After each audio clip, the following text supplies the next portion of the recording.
Jadi suara anak ayam yang mereka dengar awalnya ini tiba-tiba berubah jadi suara perempuan yang ketawa. Jadi mereka mendengar ada suara kereta kuda. Kereta kuda ini berhenti persis di depan rumah itu. Gandhi melihat ada sosok perempuan. Perempuannya ini tinggi sekali. Tingginya ini hampir 2 meter, hampir menyentuh atap. Dan di situ Gandhi sempat melihat sekelebaran sosok perempuan ini memakai kerudung warna merah.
Bismillahirrahmanirrahim. Assalamualaikum warahmatullahi wabarakatuh. Sobat Kembara Sunyi dimanapun teman-teman berada, pada kesempatan kali ini kami akan membagikan sebuah kisah kiriman yang dikirim oleh Sobat Kembara yang bernama Gandhi yang asalnya dari Jawa Timur. Sebelum kita masuk ke ceritanya, untuk teman-teman yang nonton tayangan ini dan belum subscribe, jangan lupa untuk subscribe lebih dulu agar channel Kembara Sunyi ini lebih berkembang lagi dan kami lebih bersemangat lagi dalam membuat konten-konten terbaru di Kembara Sunyi. Dan untuk teman-teman yang telah mendukung kami sejauh ini, kami mengucapkan terima kasih banyak. Semoga amal kebaikan teman-teman dibalas kebaikan berlipat oleh Allah Subhanahu wa Ta'ala.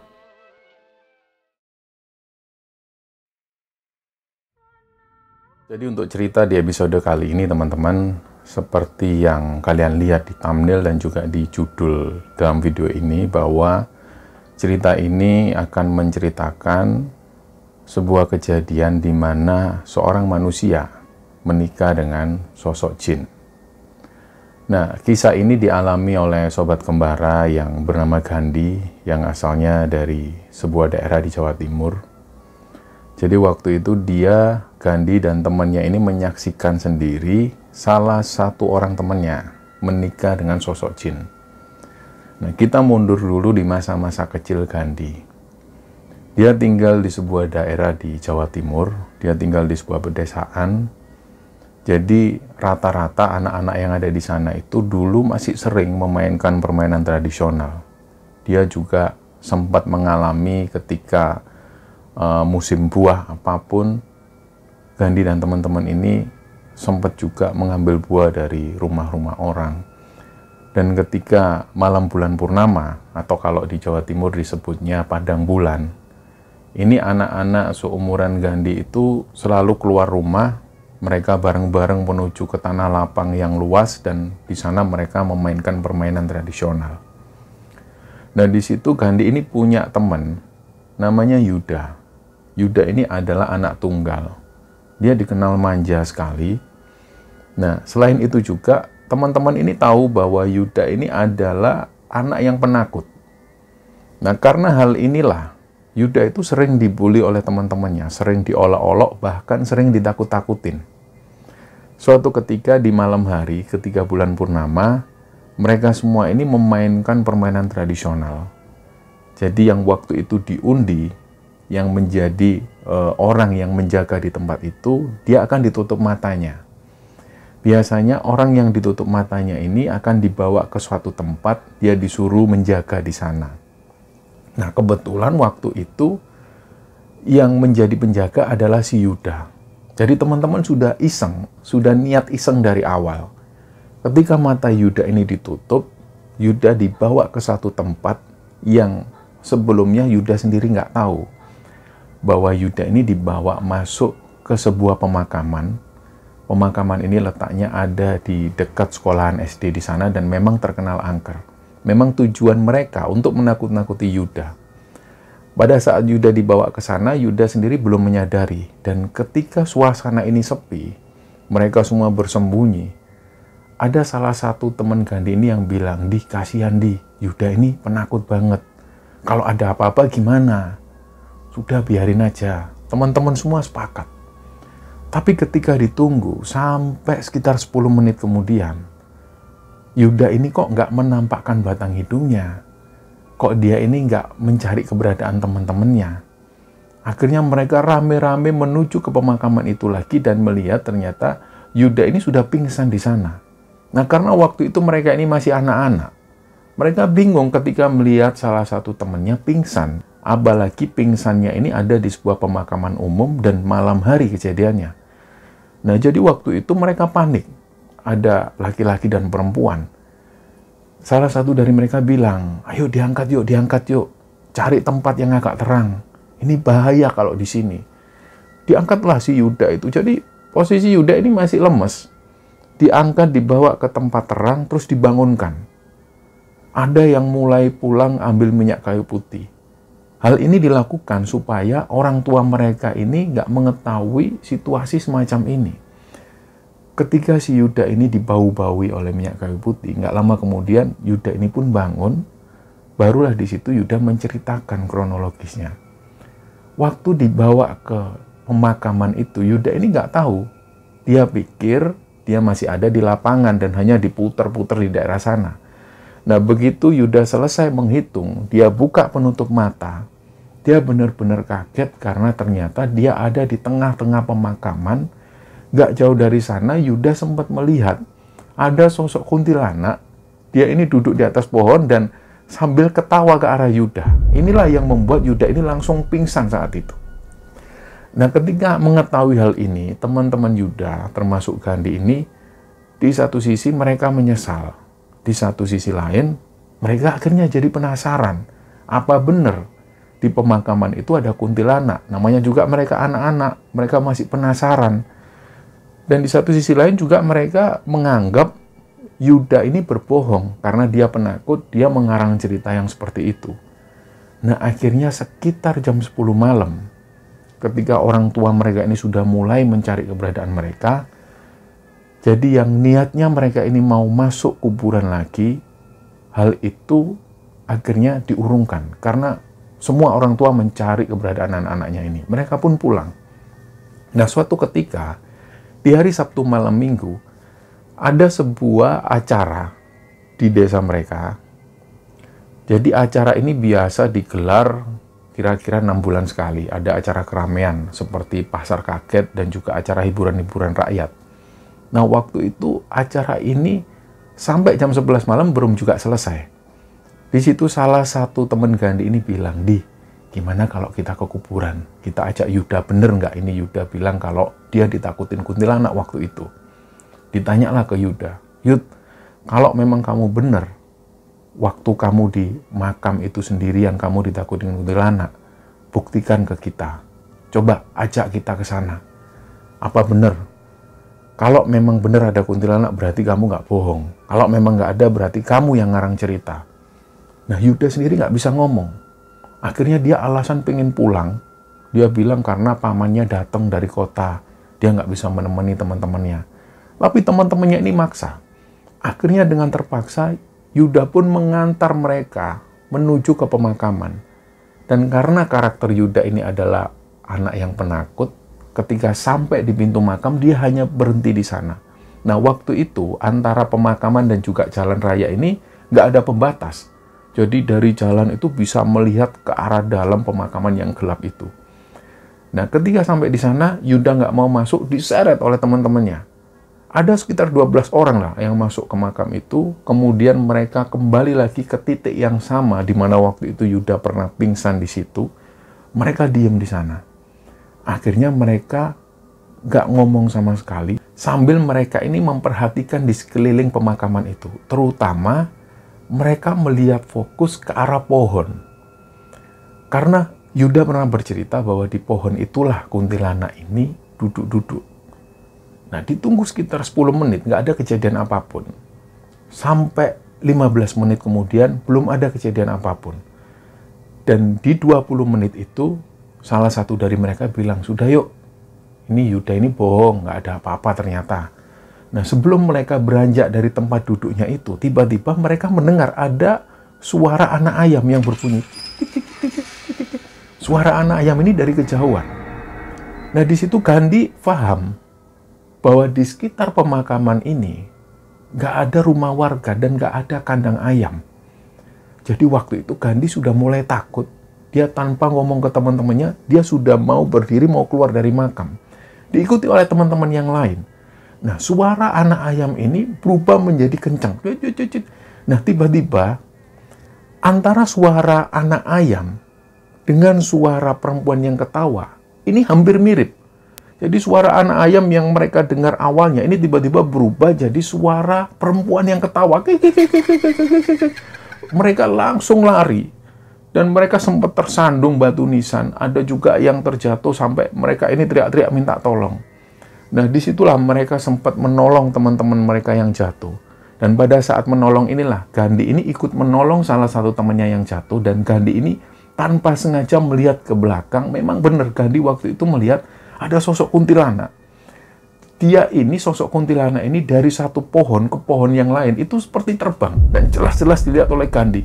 Di situ pada akhirnya Gandhi teriak-teriak, diikuti oleh teman-teman yang lain. Mereka berhamburan keluar dari makam. Nggak jauh dari sana mereka bertemu beberapa orang-orang tua. Nah, mengetahui anak-anak ini baru saja masuk ke pemakaman di malam hari, tentu orang-orang tua yang ada di sana ini marah. Kalian ini ngapain? Cari gara-gara jam segini. Sudah pulang. Akhirnya mereka pulang. Nah, keesokan harinya ketika mereka ngumpul lagi di suatu tempat, mereka cerita. Ternyata nggak hanya Gandhi yang ditampakin oleh sosok kuntilanak ini. Hampir semua dilihatin oleh sosok kuntilanak ini. Terutama salah satu teman Gandhi yang sempat terjatuh karena tersandung batu nisan, dia cerita bahwa waktu dia berjalan ke makam, dia mau keluar ke pintu makam, kakinya ini seperti dipegang oleh sesuatu. Jadi ketika kakinya dipegang, dia tersandung. Nah, dari situlah dia benar-benar teriak-teriak minta tolong. Nah, singkatnya setelah kejadian itu, mereka jarang lagi menuju ke makam. Dan mereka akhirnya meyakini memang Yuda itu nggak dibuat-buat. Dia memang melihat betul ada kuntilanak di pemakaman. Nah, singkat cerita, si Gandhi ini duduk di bangku SMP. Dia beda sekolah dengan Yuda. Yang satu sekolah dengan Gandhi ini adalah Samson, temannya. Kenapa temannya ini panggilannya Samson? Karena badannya kekar. Dari situlah dia dipanggil Samson.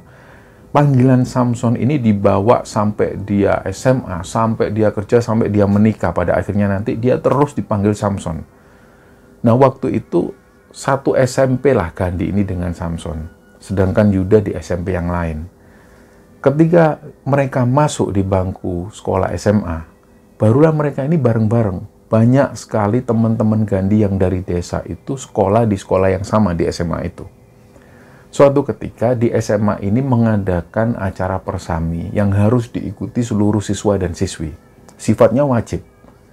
Nah, sekolah mereka ini dikenal sangat angker, terutama di area toilet belakang. Nah, mereka itu mendirikan tenda di sebuah lapangan, dan karena tenda ini banyak, tenda Gandhi dan teman-teman itu letaknya ada persis di samping toilet. Nah, untungnya Gandhi dan teman-teman itu bukanlah anak-anak yang menakut. Lain halnya dengan Yuda. Yuda ini kebetulan tendanya jauh sekali dari toilet itu, dan tenda Yuda ini lebih dekat ke tenda perempuan. Suatu malam, si Yuda ini dimintain tolong sama teman-teman cewek untuk mengantarkan teman-teman cewek menuju ke toilet. Ada sekitar 4 orang lah. Sebenarnya Yuda ini penakut.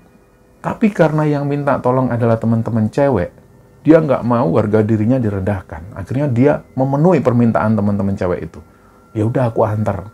Diantarlah sama si Yuda, dan Yuda dan juga semua siswi tahu bahwa toilet ini memang angker. Begitu sampai di sana, Gandhi ini sempat melihat, loh Yuda ngapain di sebelah toilet? Ditanyalah sama si Gandhi, Yud ngapain? Ini ngantar cewek-cewek kencing. Oh ya sudah, tak kirain ngapain. Setelah itu Gandhi masuk lagi ke dalam tenda bersama teman-temannya. Nah, sekitar hampir setengah jam kemudian, Gandhi ini keluar.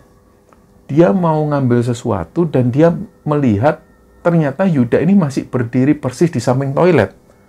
Tentu Gandhi tanya lagi, loh, Yud kamu ngapain di situ?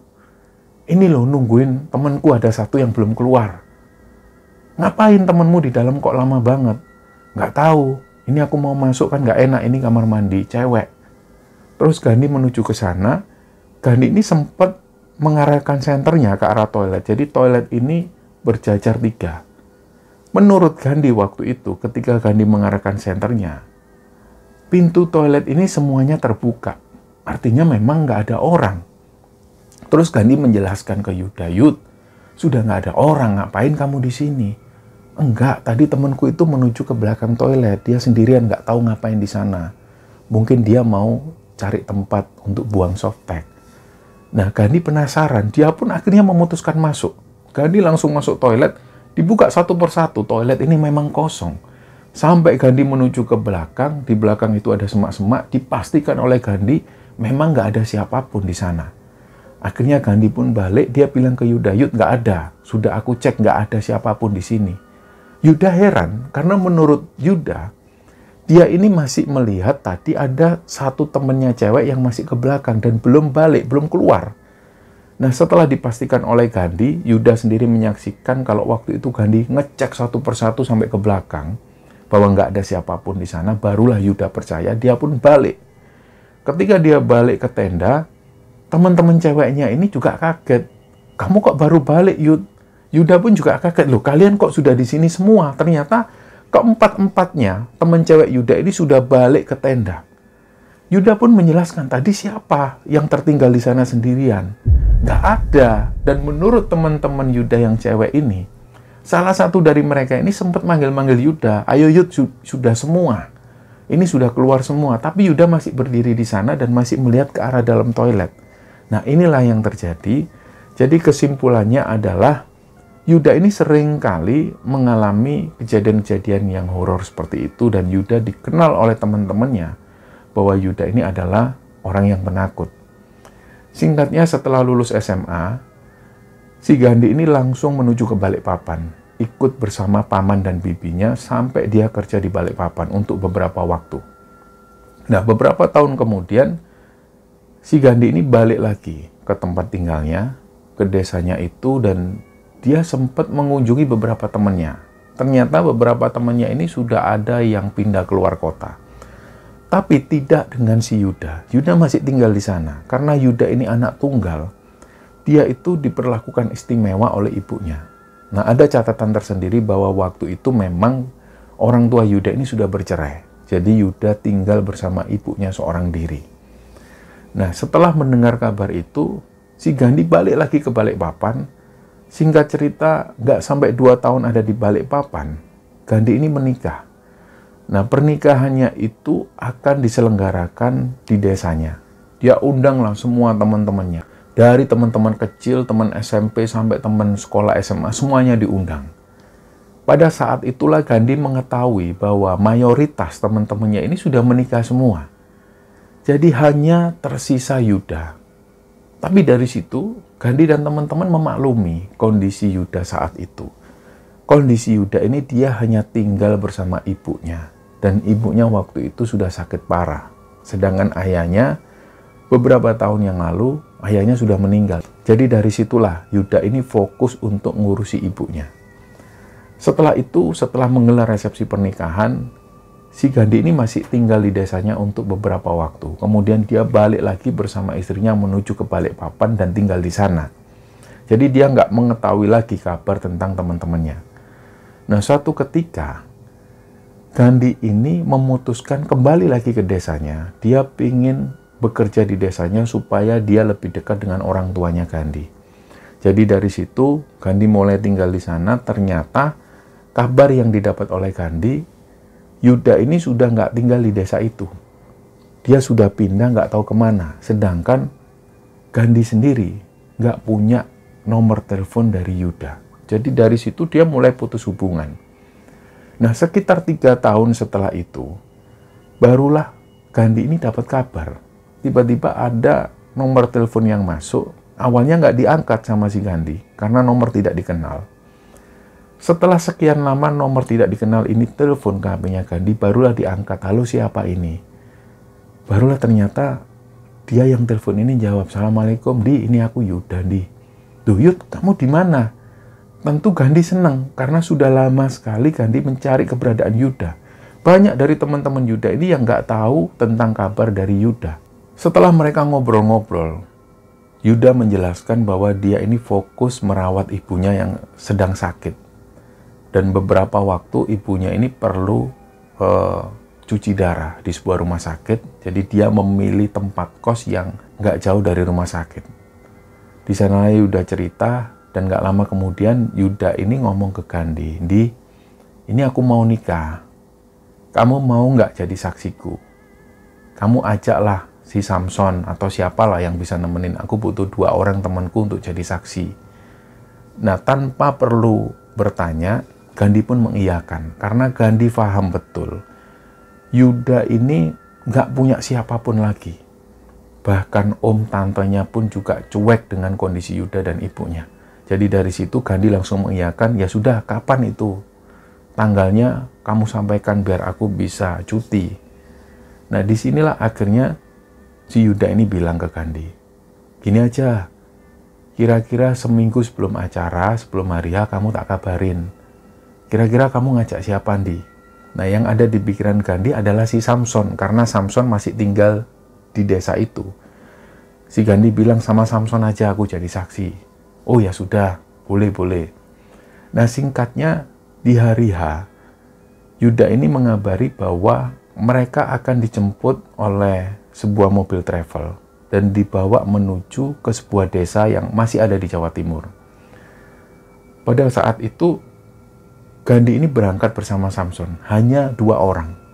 Jadi di mobil travel itu hanya Gandhi dan Samson.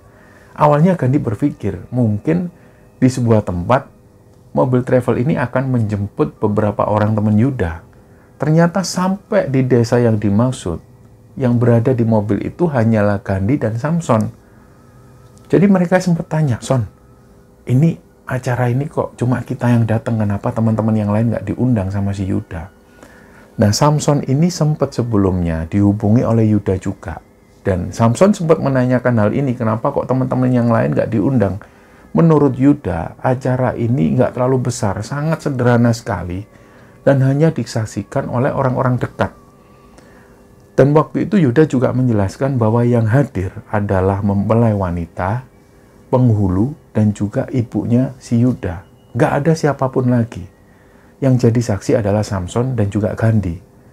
Nah, mereka juga bertanya-tanya, kenapa ya kok sesederhana ini? Apa mungkin Yuda ini nggak punya biaya untuk membuat acara ini jadi besar? Mereka bertanya-tanya.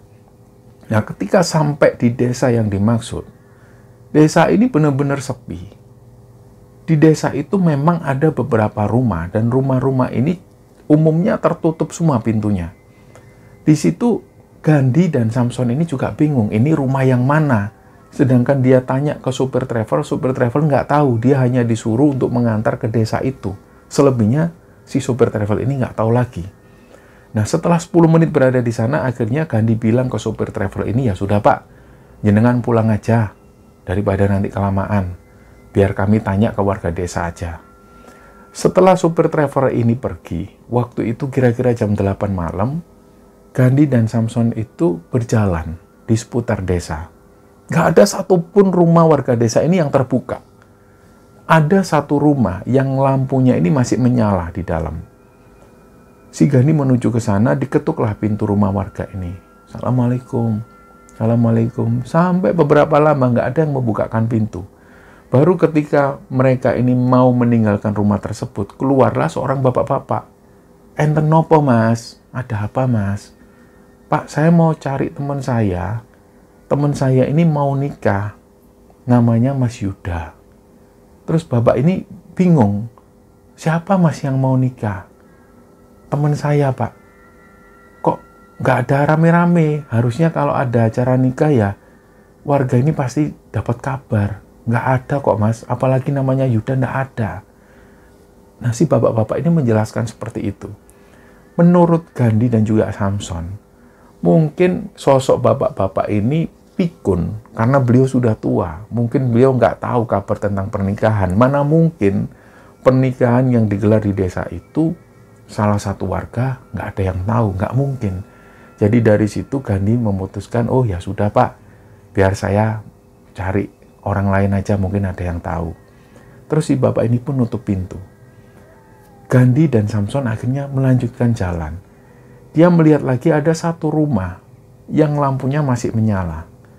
Ketika mereka mau menuju ke sana, ternyata dari kejauhan Gandhi ini dipanggil oleh Yuda. Yuda ini ada posisinya di sebuah rumah. Rumah ini gelap. Dipanggil oleh Yuda. Son, Gandhi. Langsung mereka menuju ke sana dan mereka sampaikan, Yud, kamu kenapa kok nggak ngomong alamatnya? Kita tadi sempat tanya ke orang. Yo maaf. Tak kira tadi kalian masih lama datangnya.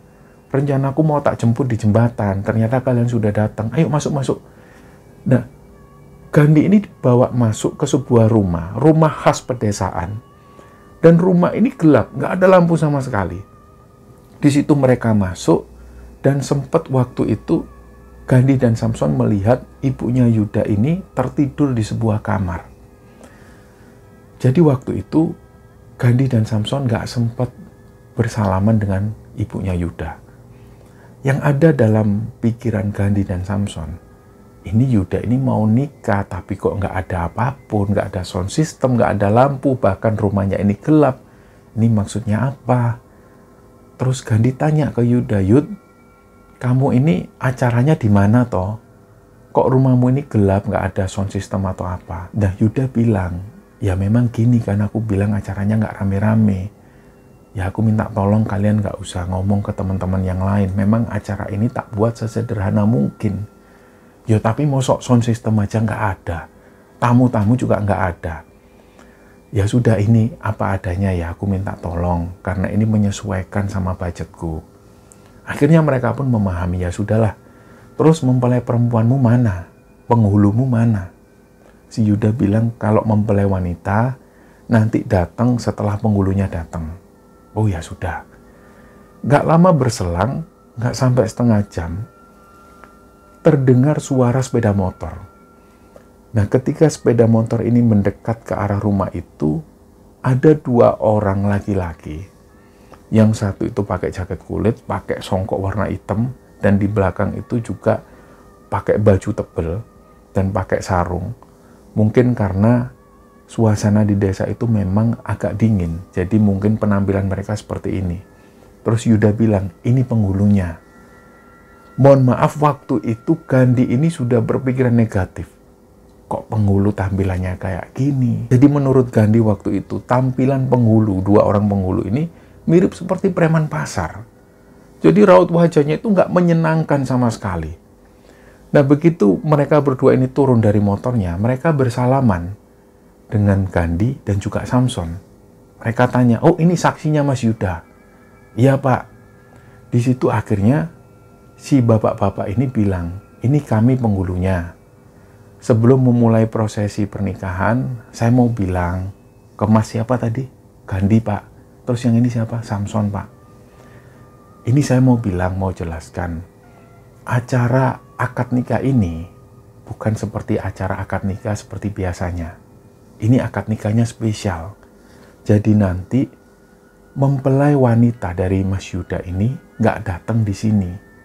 Datangnya lewat cara gaib.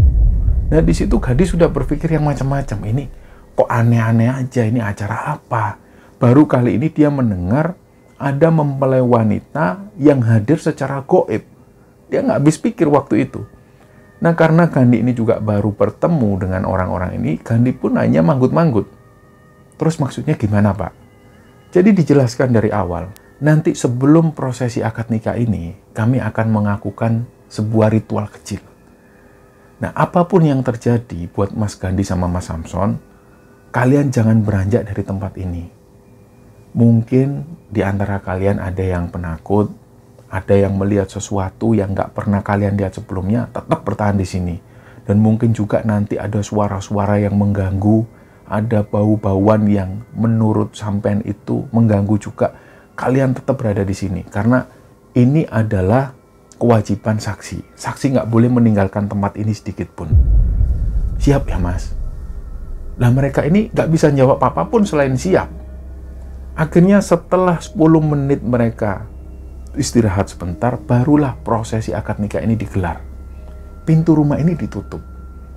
Salah satu penghulu itu mulai menyalakan dupa. Dan juga ada kemenyan yang mulai dibakar di sana. Baunya tentu menurut mereka itu sangat menyengat sekali. Apalagi Gandhi dan juga Samson nggak terlalu familiar dengan bau-bau semacam ini. Nah, dalam diamnya itu Gandhi ini sempat berpikir, Yuda ini kan dari dulu anaknya penakut.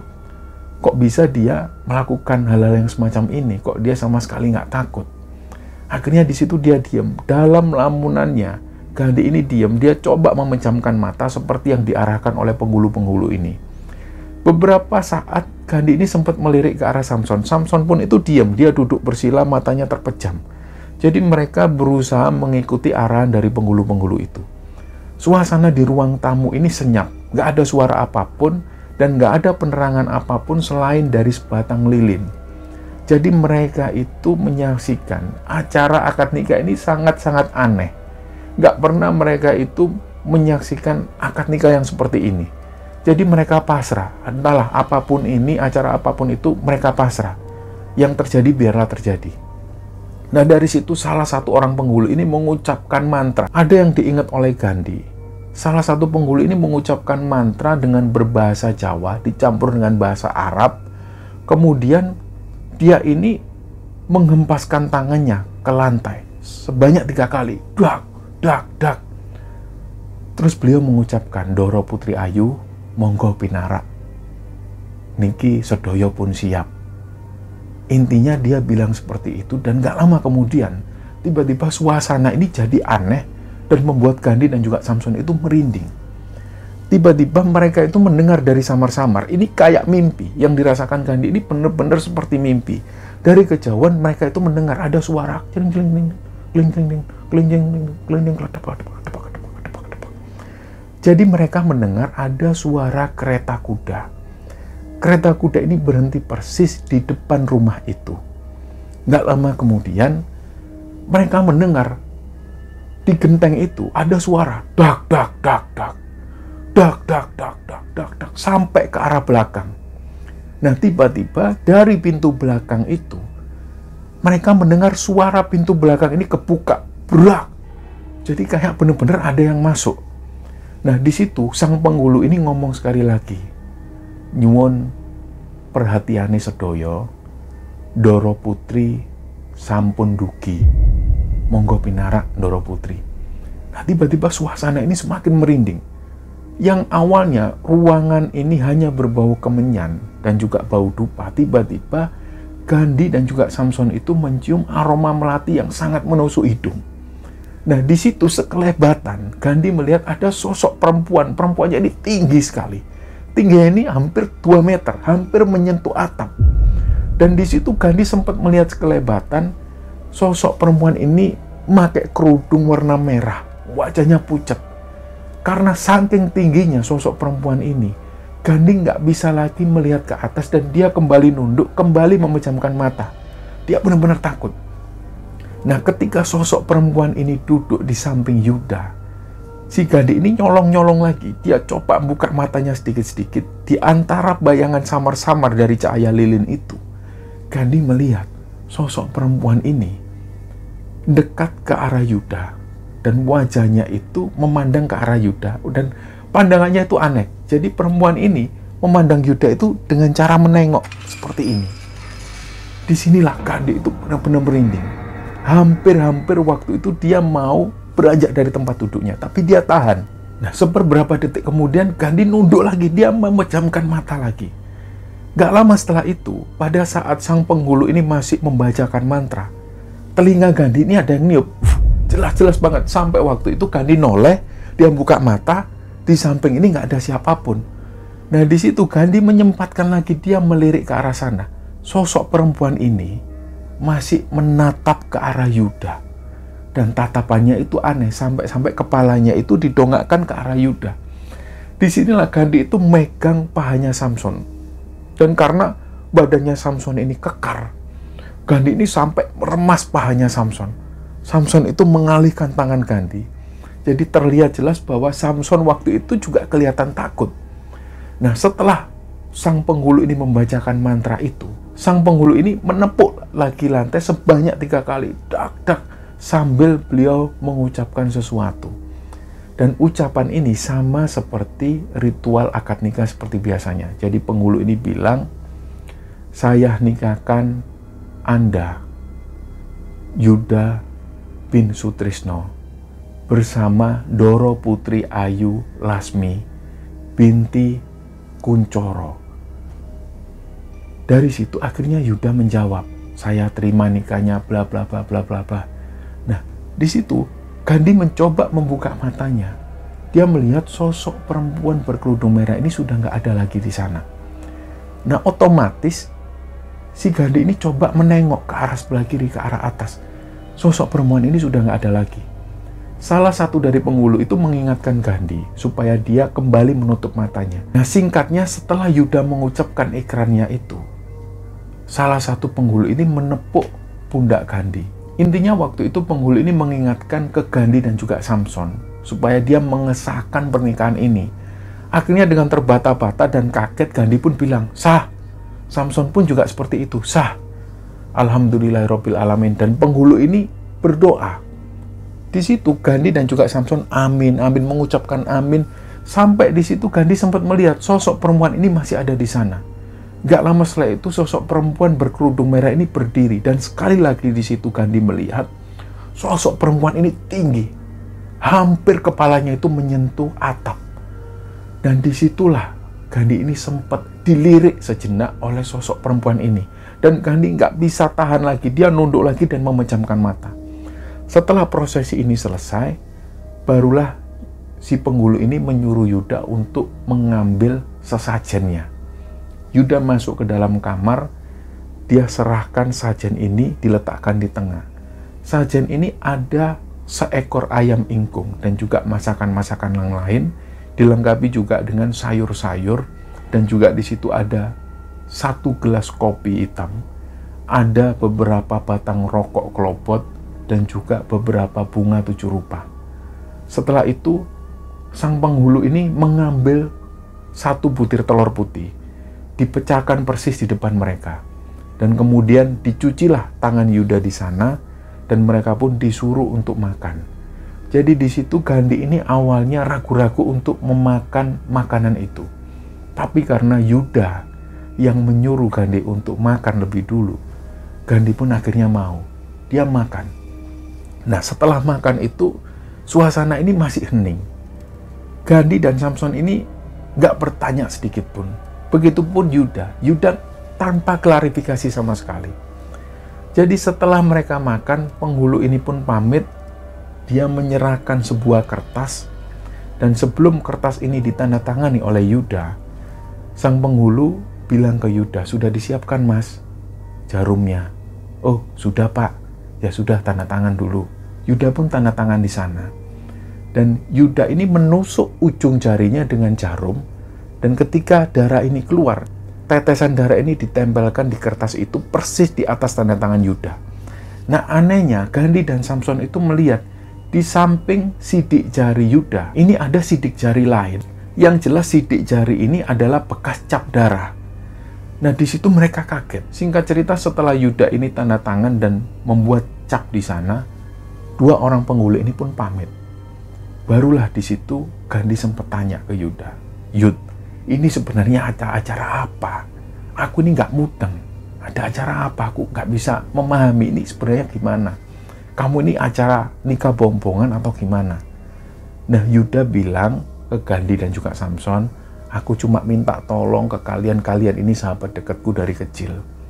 Jangan bocorkan ini ke siapapun. Yang jelas aku sudah menikah. Entah apapun pikiran kalian, aku minta tolong jangan bocorkan ini ke siapapun. Nah, untuk menjaga perasaan Yuda, Gandhi dan Samson itu mencoba memahami. Ya sudahlah. Singkatnya, Gandhi dan juga Samson ini pulang, kembali ke rumahnya dan kembali beraktivitas seperti biasa. Dan acara akad nikah yang digelar oleh Yuda itu masih menjadi misteri. Barulah 1 tahun kemudian, Gandhi ini mendapat informasi dari beberapa temannya. Karena Gandhi sempat tanya-tanya tentang hal itu. Barulah Gandhi mendapat informasi bahwa memang ada sebuah ritual pernikahan antara manusia dan jin. Dan biasanya ini dilakukan sebagai pesugihan maupun penglaris. Dari situ Gandhi menghubung-hubungkan, jangan-jangan memang benar Yuda ini sudah menikah dengan sosok bangsa jin sebagai penglarisnya. Nah, Gandhi penasaran, dia langsung menghubungi Samson. Diceritakanlah hal ini dan Samson pun juga setuju. Aku setuju sama kamu kan. Ini pasti ada apa-apa sama Yuda ini. Dia pasti mau melakukan sesuatu entah untuk dijadikan penglaris atau pesugihan.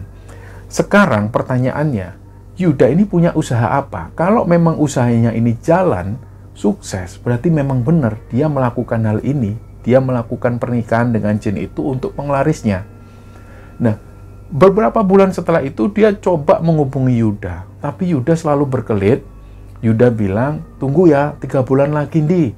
Kamu main ke rumahku. Aku ini baru bangun rumah. Nanti kalau rumahku sudah jadi, kamu ajak Samson juga sama teman-teman ke sini semua. Kita bancaan, kita makan-makan. Nah, hari yang ditunggu ini pun tiba. Yuda menghubungi Gandhi dan juga Samson. Entah kenapa waktu itu banyak teman-teman Gandhi yang juga dihubungi untuk hadir di acara Yuda itu, untuk acara makan-makan ini. Ternyata ketika hadir di sana, yang datang ini hanya Gandhi dan juga Samson. Mereka juga nggak habis pikir loh, kenapa teman-teman yang lain ini nggak hadir?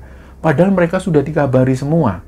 Setelah dikonfirmasi oleh Gandhi, ternyata banyak teman-teman ini yang berhalangan secara tiba-tiba. Akhirnya mau nggak mau, yang ada di rumah itu hanyalah Gandhi dan Samson dan juga Yuda. Mereka meresmikan rumah ini. Dan waktu itu, Gandhi masih melihat ibunya Yuda ini masih tertidur di sebuah kamar. Dan Gandhi sempat tanya, ibumu gimana kabarnya? Yuda menjawab, ibunya ini masih sakit dan masih menjalani cuci darah secara rutin. Nah, dari situ mereka ngobrol-ngobrol. Di situ Yuda menceritakan bahwa setelah dia melakukan prosesi akad nikah itu, Yuda ini bikin usaha jual pisang goreng. Seperti mimpinya waktu itu, dari sejak zaman SMA, dia ini pingin punya gerobak jualan pisang goreng dan dia pingin punya banyak karyawan yang menjalankan gerobaknya itu. Dan ternyata ini berhasil. Dalam waktu itu, si Yuda ini sudah mempunyai sekitar 8 orang karyawan yang menjalankan gerobaknya. Dijuallah pisang goreng ini kemanapun, ke sekolah-sekolah, ke tempat keramaian, ke alun-alun, sampai usaha ini berhasil dan dia berhasil memberi sebuah rumah. Nah, pertanyaannya, waktu itu usia Gandhi dan Yuda ini sekitar 41 tahun. Sedangkan Yuda ini belum menikah. Nah, malam itu mereka disuruh menginap di sana. Sebenarnya Gandhi dan Samson ini nggak ada rencana sama sekali untuk nginep di rumah Yuda. Jadi malam itu karena Yuda terus memaksa, mereka pun memberi kabar ke orang rumah, istri dan anak-anak mereka bahwa malam itu mereka nginep di rumah Yuda. Malam itu sebelum mereka ini tidur, Yuda sengaja mengajak mereka menuju ke sebuah ruangan khusus. Yuda terang-terangan di sana bilang bahwa ini ruangan istriku. Kalau aku melakukan hubungan intim, aku masuk kamar ini. Nah, Gandhi ini bertanya-tanya. Samson pun juga bingung dengan maksud dari Yuda. Yud, sebentar Yud, aku ini mau tanya. Nggak nyampe pikiranku. Kamu berhubungan sama istrimu itu gimana caranya? Yo, aku masuk ke sini, nanti tiba-tiba istriku itu datang. Nah, di situ aku melakukan hubungan ya sama seperti hubungan sama manusia. Terus si Samson ini tanya, terus kepuasan yang kamu rasakan yo sama. Ya sama, seperti aku bersetubuh dengan perempuan, sama aja. Nah, dari situ Samson dan Gandhi ini sudah nggak bisa sampai pikirannya. Ini Yuda yang dulunya dikenal sebagai seorang yang penakut, tiba-tiba dia melakukan hal yang di luar nalar seperti ini. Sangat tidak masuk akal. Tapi karena di situ Gandhi dan Samson sudah ditunjukkan ruangan khusus dari Yuda, Gandhi dan Samson pun percaya, apalagi mereka menjadi saksi pernikahan si Yuda dan bangsa jin ini. Jadi mau nggak percaya juga susah, karena mereka menjadi saksi pernikahan Yuda itu. Ketika dibawa masuk ke ruangan itu, di ruangan ini nggak ada apapun, kecuali lantai ini ditutupi dengan kain warna hitam. Di situ ada sebuah pokor yang berisi areng dan masih tercium aroma-aroma kemenyan dan dupa. Di situ juga bertebaran kembang-kembang 7 rupa yang juga sudah mengering. Nah, mengetahui hal ini, mereka sudah nggak bisa berkata apa-apa lagi. Dari situ, Gandhi dan Samson menyimpulkan memang benar bahwa Yuda ini sudah menikah dengan bangsa jin. Dan hal ini dilakukan Yuda sengaja sebagai pengelaris usahanya. Dan setelah hari itu, Gandhi dan Samson kembali pulang. Mereka ini masih menyimpan rahasia ini betul. Sampai tiba-tiba, si Gandhi ini kaget karena salah satu teman Yuda tiba-tiba menyampaikan sesuatu ke Gandhi. Dia bilang, "Di, kamu tahu nggak kabar terbaru dari Yuda?" Kenapa memangnya? Gandhi ini pura-pura nggak tahu awalnya. "Di, ini semua teman-teman sudah tahu, teman-teman kecil kita sampai teman-teman SMA. Bahkan kabar si Yuda ini sampai terdengar di Hong Kong. Teman-teman kita yang beberapa jadi TKI itu sudah mengetahui bahwa Yuda ini pakai pengelaris. Yuda ini menikah dengan bangsa jin." Nah, di situ Gandhi kaget. Loh, berarti berita ini sudah menyebar. Gandhi masih pura-pura nggak tahu. Loh, kamu ini dapat informasi dari siapa? Ini info A1, Di. Sudahlah, kamu percaya. Sekarang Yuda ini sukses kaya raya. Dia sampai umur sekarang nggak nikah-nikah. Itu karena dia sudah punya istri dari bangsa jin. Gandhi nggak bisa ngomong apa-apa lagi. Ternyata berita ini sudah menyebar. Dan setelah Gandhi mendapatkan informasi ini, lama-kelamaan info ini semakin menyebar kemanapun dan sampai nggak terbendung. Siapapun teman Yuda dari masa kecil sampai SMA, semuanya akhirnya jadi tahu bahwa Yuda ini beristrikan bangsa jin. Dan dia mempunyai penglaris dari bangsa jin itu yang membuat usahanya ini semakin berkembang pesat. Dan sampai cerita ini diturunkan ketika Mas Gandhi sekarang berusia 47 tahun. Yuda ini masih belum menikah dan si Yuda ini masih tinggal di sana, masih merawat ibunya yang masih sakit itu. Nah, cerita inilah teman-teman yang dibagikan oleh Gandhi kepada Kembara Sunyi, dan semoga kisah ini bisa menghibur teman-teman semua dan semoga kisah ini bisa kita ambil hikmah dan bisa kita ambil pelajaran di dalamnya.